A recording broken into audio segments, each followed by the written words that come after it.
नमस्कार। मैं राकेश और आप मुझे सुन रहे हो टैक्स जंक्शन पर। तो दोस्तों, आज RBI governor Shaktikanta Das sir ने अपने प्रेस रिलीज में कुछ लोन रिलेटेड अपडेट्स दिए हैं। मैं आपको बताऊं कि जो उम्मीद किए जा रहे थे कि और 3 महीने का मोरेटोरियम मिलने वाला है, तो वो उम्मीदों के बारे में सर ने चुप्पी साधी है।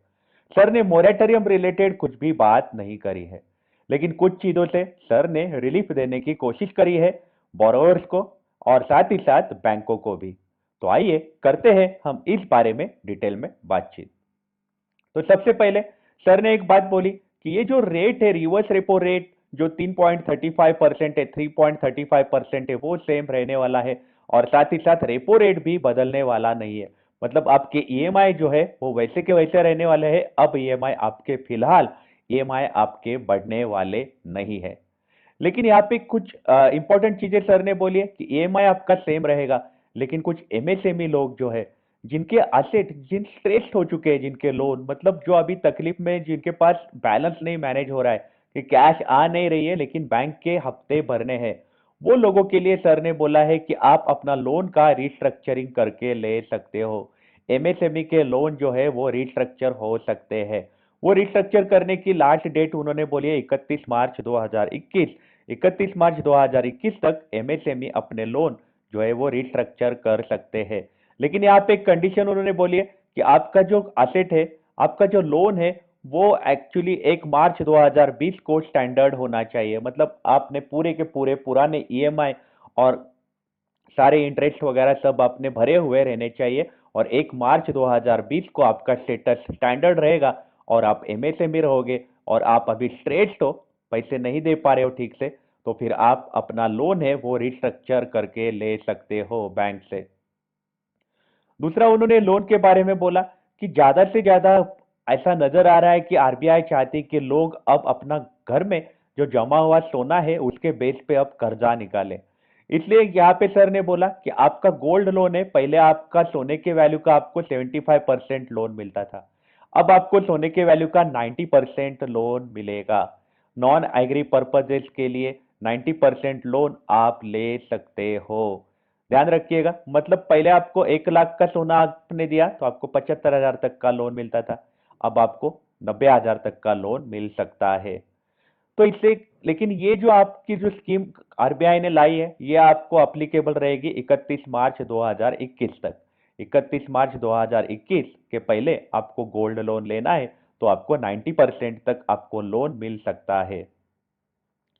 साथ ही साथ इससे फायदा क्या होगा, जो भी हाउस होल्ड है वो अपना एग्जिस्टिंग जो लोन है वो अपना बढ़ा के ले सकते हैं, और उनको सोना बेचने की जरूरत नहीं है। मतलब आपने ऑलरेडी कुछ लोन लिया रहेगा बैंक में, तो आपको फायदा होगा कि आप बैंक में जाओगे, बैंक को बोलोगे मैंने पहले 75% ही लोन लिया है सोने के वैल्यू का, अब मेरा बढ़ा के दो, अब मेरे को वो 90% करके दो। तो इससे क्या होगा कि आपको और पैसे मिलेंगे और आपको सोना जो है वो आपको बेचने की जरूरत नहीं पड़ेगी। तो ये और एक मदद करने की कोशिश करी है। साथ ही साथ आरबीआई ने रियल एस्टेट में मदद करने की कोशिश करी है। नेशनल हाउसिंग बैंक को उन्होंने 5,000 करोड़ रुपए सैंक्शन किए हैं। 5,000 करोड़ रुपए हाउसिंग सेक्टर के लिए आरबीआई ने दिए हैं। मतलब अगर हाउसिंग लोन लेना है तो आपको सस्ते में मिल सकता है, क्योंकि आरबीआई ने रेपो रेट और रिवर्स रेपो रेट में भी कोई बदलाव नहीं किया है। और साथ ही साथ नेशनल हाउसिंग बैंक को उन्होंने 5,000 करोड़ रुपए देने का ऐलान किया है। साथ ही साथ नाबार्ड को भी उन्होंने 5,000 करोड़ रुपए का ऐलान किया है। मतलब जो छोटे छोटे एनबीएफसी है, जिनको अभी कैश क्रंच आ रहा है, उनको मदद हो सकती है, इसलिए उन्होंने 5,000 करोड़ का ऐलान किया है नाबार्ड को। तो नाबार्ड बैंकों को मदद करेगी और बैंक इन टर्न आपको मदद करने वाली है। साथ ही साथ आरबीआई ने मदद करने की कोशिश करी है, बैंकों को मदद करने की कोशिश करिए, लेकिन ये इनडायरेक्टली आपको भी मदद हो सकती है।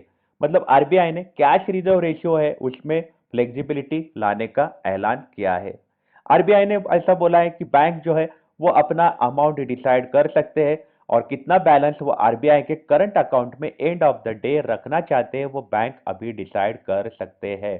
तो ये भी एक अच्छी अनाउंसमेंट है कि बैंक अगर कम पैसे आरबीआई के पास रखेंगे तो आपको ज्यादा से ज्यादा लोन दे पाएंगे।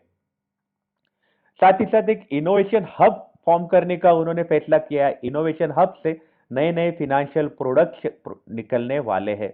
नए नए तरीके के लोन फिलहाल जो होते हैं वो टिपिकल टाइप के लोन होते हैं, जैसे personal loan, housing loan, car loan. तो और नए फिनेंशियल प्रोडक्ट्स लाने के लिए इनोवेशन हब आरबीआई स्थापन करने वाले हैं। तो ये लोन रिलेटेड आरबीआई ने कुछ कुछ अच्छे अनाउंसमेंट किए हैं। और विदाउट लोन अगर हम बाकी जनरल की बात करें, तो आरबीआई ने रिटेल के लिए एक अनाउंसमेंट किया है कि आपके रिटेल पेमेंट जो है वो ऑफलाइन मोड से आप कर सकते हो। यूजिंग कार्ड और मोबाइल डिवाइसेस से आप ऑफलाइन मोड से भी रिटेल के पेमेंट्स कर सकते हो। वो कैसे करने वाले हो, उसकी स्कीम अभी आने वाली है, हम उसका इंतजार करेंगे। तो आपकी इस बारे में क्या राय है, हमें आप कमेंट सेक्शन में जरूर बताइएगा। आप अपना ख्याल रखिएगा। अगर आप काम के लिए बाहर निकल रहे हो तो आप अपने आप को सैनिटाइज जरूर करिएगा। Take care, have a nice day. करती है वो बैंक से हो तो आप अपने आप को सैनिटाइज जरूर करिएगा। Take care, have a nice day.